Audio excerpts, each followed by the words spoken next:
In today's video, we're going to be going over the moment arm changes in a dumbbell bench press, how this can affect the ranges of motion of the dumbbell bench press, and how we can use this knowledge to improve our training by both training smarter and safer.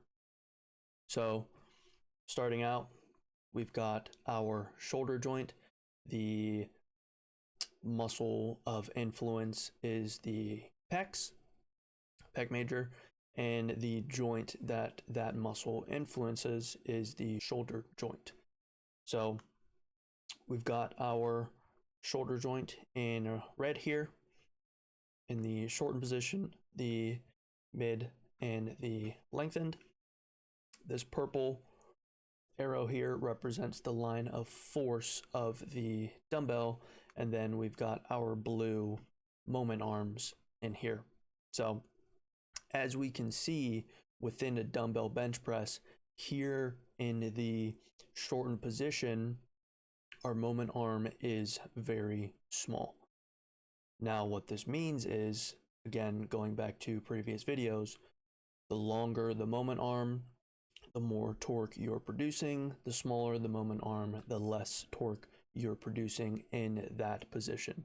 So this dumbbell is the closest to our shoulder joint that it will be in the movement, meaning that here in the shortened position, we're not producing much torque, if any. Typically in a dumbbell bench press, the trainee will have this dumbbell directly over the shoulder joint.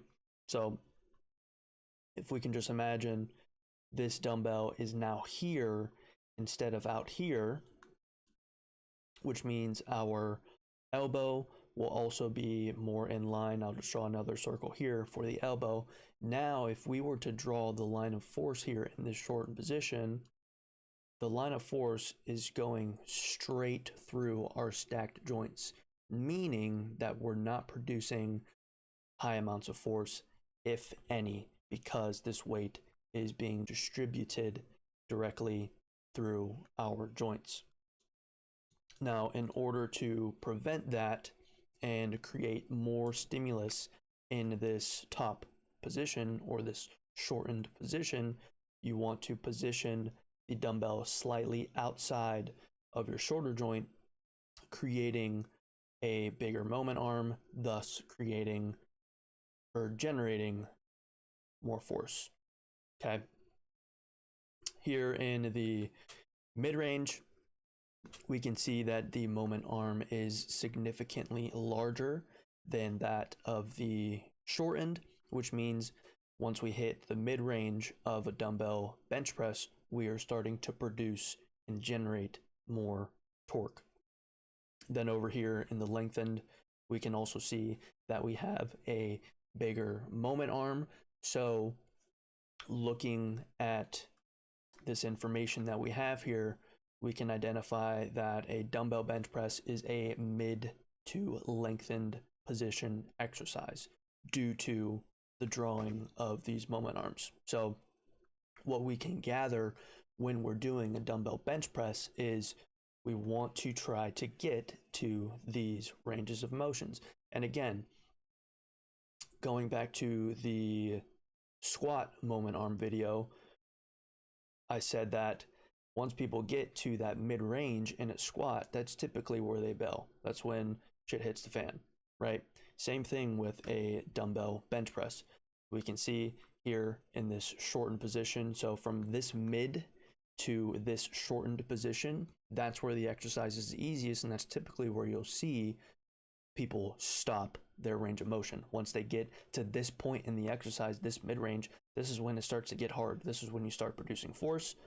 This is where they'll stop and they'll press back up into the shortened range instead of going from top to mid down into that lengthened, because this lengthened position and this mid position right here are the two hardest points in the exercise.